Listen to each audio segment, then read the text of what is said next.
I'm a psychologist. My job is to illuminate the obvious. Now think about that. I get paid to tell people things they already know, or to show them things that they already see, but there's a lot of obvious things that are completely unnoticed. Let's just go there for a minute. Obvious, but unnoticed. Like your shoes, for example. Can you feel them? Yeah? Is it obvious? Yes.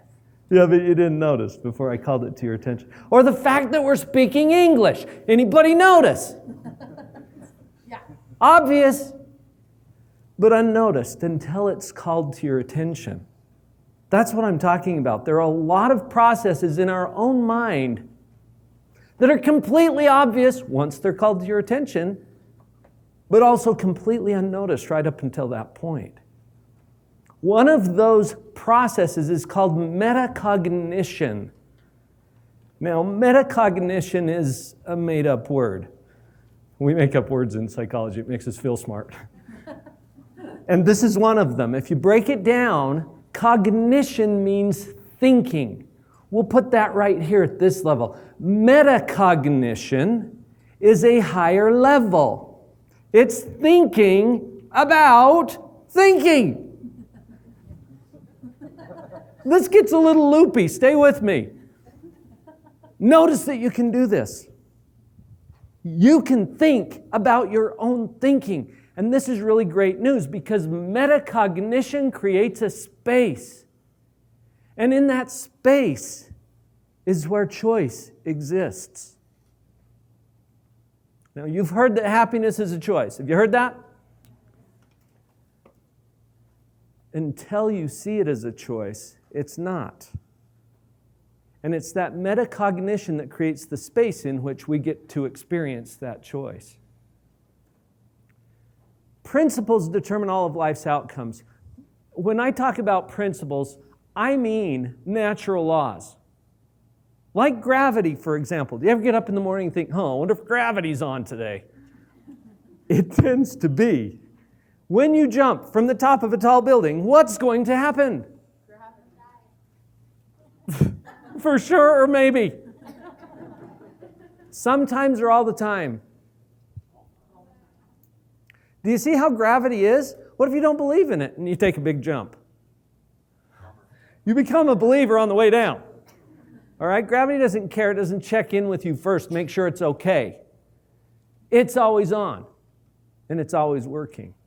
So tune into that. Principles determine all of life's outcomes. I know that's a bold statement. I believe that it's true. Our awareness of those principles is a whole other question. So I'll build a model for you tonight that illuminates two principles or processes that are going on in your own mind. These are obvious, but unnoticed until they're called to your attention. It is what it is. Does that annoy anybody else? Seriously, depending on who's saying it and why, for tonight, all it means is the way things are. You think about your life, your relationships, your finances, your health. It's who you're with. It's what you have. It's what's going on. It's the way things are right now without changing anything. It is what it is. Now, this will make more sense if I put it into a context. I had the honor and privilege of speaking at the National Speakers Association last year in Orlando. While I was waiting, I got to hear this lady speak. This is Jeanie Robertson. She's one of my heroes. If you don't know who she is, do yourself the favor of going to YouTube. Check it out. She's the funniest G-rated, family-friendly comedian on the planet. And I'm sitting on the front row. This is awesome. And then I get a text message. Now, I got to tell you something about Jeanie. When you're in Jeanie's audience and you're scrolling through your phone, especially if you're on the front row, she has a conversation with you. You get to be part of the show now, right? So I didn't want to do that. My phone was in my backpack under my chair. But I got a little notification on my Fitbit. You know the little truncated version that gives you a little short version? And here's what I saw as I glanced down. Now, you probably can't read this. It's from my sister, Melanie. She said, I wanted you to know that Talon had an accident last night. He was on his annual volunteer first responder TIMP weekend and slipped and fell off a 30-foot ...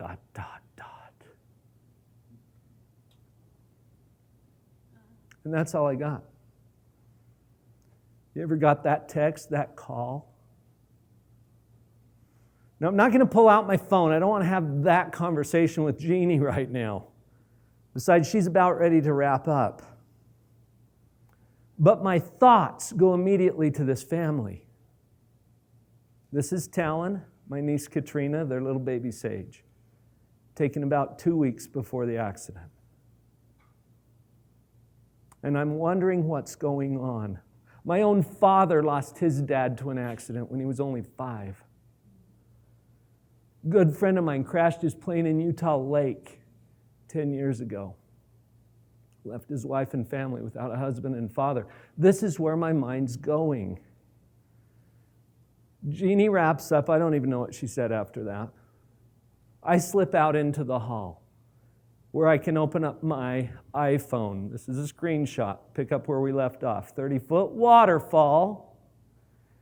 And broke both of his ankles and seriously injured his knee. They could use your prayers.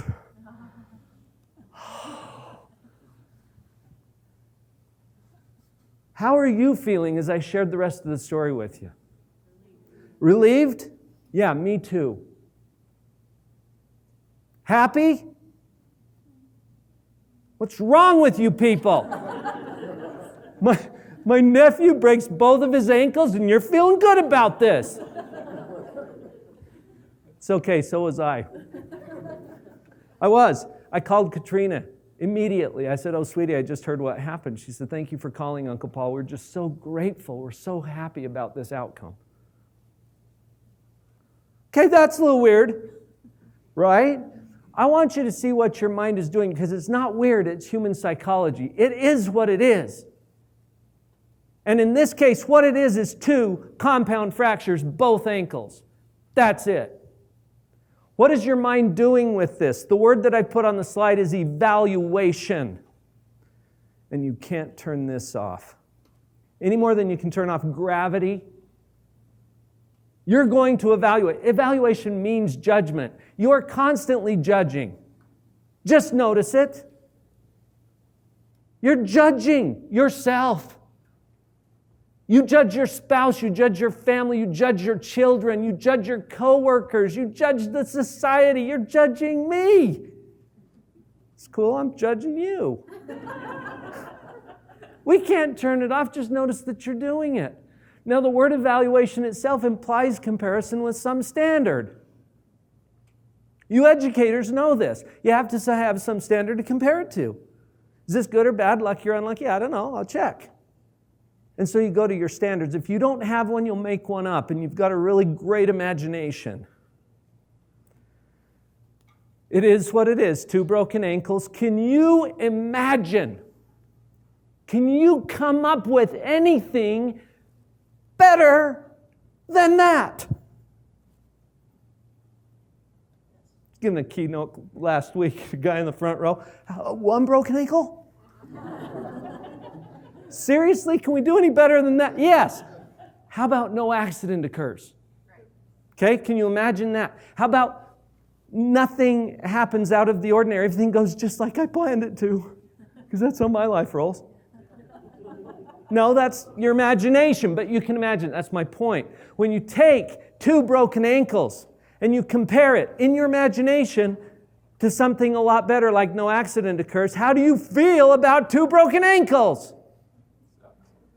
This is bad. And you are never wrong about how you feel. Can I say that again? I'm a clinical psychologist. You are never wrong about how you feel. How you feel is 100% consistent with the way your own mind is doing this process. Just notice it. You're probably getting ahead of me. Can you imagine anything worse than 2 broken ankles? Yes, you can. And I helped you out with that because I told you about my dad and my friend who crashed in the lake. Yeah, you can imagine something worse. When you take 2 broken ankles and you compare it in your imagination to something far worse, like the death of a young father on Timpanogos, how do you feel about 2 broken ankles? This is just sick somehow. But this is how our mind works. Just notice it. And there's 2 sides to this evaluative question. What it is all you got. And what it is always between better and worse. Don't take my word for that. You run it through your own filters of truth and see if it's true. Because what we do here matters. We're going to another process next. And you can't turn this one off any more than you can turn off gravity or evaluation. It's called creation. You are going to do this. I think that by our very nature, we are creators. And that means we can't turn it off. We're going to create something. What if I gave you an assignment? To just take 15 minutes, I'll time you. Go out there. You can work on your own or together in teams. Somehow make your life worse. Ready? No. Would you ever do that? On purpose, I mean. We do it accidentally all the time, but just notice how quickly your brain, your mind, your marvelous mind can come up with half a dozen ways to pull that off. It wouldn't even take 15 minutes, would it? Why can we imagine all of these things? We have to imagine what we're going to create. Nothing exists until it is first imagined. And you don't know what's coming. How are you doing next week? You don't know. Now you got something to do with it, but you don't know. So you have to imagine that first. When you imagine that what's coming is worse than what you've already got, how do you feel? This, my friends, is anxiety. That's the clinical definition of anxiety. That's 23 years of clinical experience in a nutshell. You don't know what's coming. How do you feel when you imagine that what's coming is better than what you've already got? How do you feel?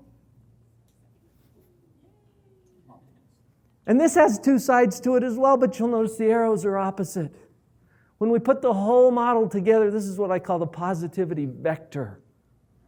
And it proves and shows psychologically why it is very true what they say, that it could always be better, it could always be worse, and happiness is in fact a choice. You don't always get to choose what it is. Sometimes that just shows up for you. What do you get to choose?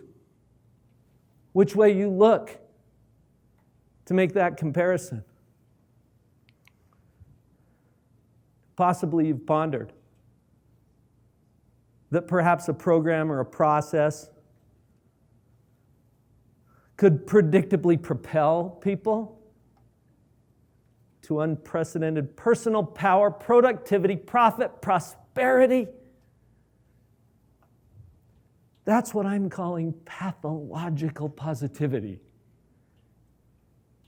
Now, perhaps you picked up on this point, that our planet is plagued with a pandemic of poisonous pessimism. The popular perception of painful or perturbing problems is pathogenically paralyzing. The predominant population places pessimism on a pedestal. Pathological positivity programs and positions people to perceive positive possibilities in painful problems. It inspires and provokes people to apply positive principles and practices, even in paralyzing predicaments. Now, pathological positivity is not just a program or some fluffy philosophy. That's spelled with PH if you're taking notes. It's a personal preference, a programmed and practiced proclivity to purposefully opt for the positive from a plethora of possible perceptions. This promotes powerful personal and professional prosperity. Pernicious, pandemic, poisonous, pestilent pessimism is pummeled into powder as professionals, parents, all people, permit, apply, promote, and popularize pathologically positive paradigms. The payoff is powerful and profound, personal and professional prosperity. I am profoundly and profusely appreciative of being present. I'm Dr. Paul.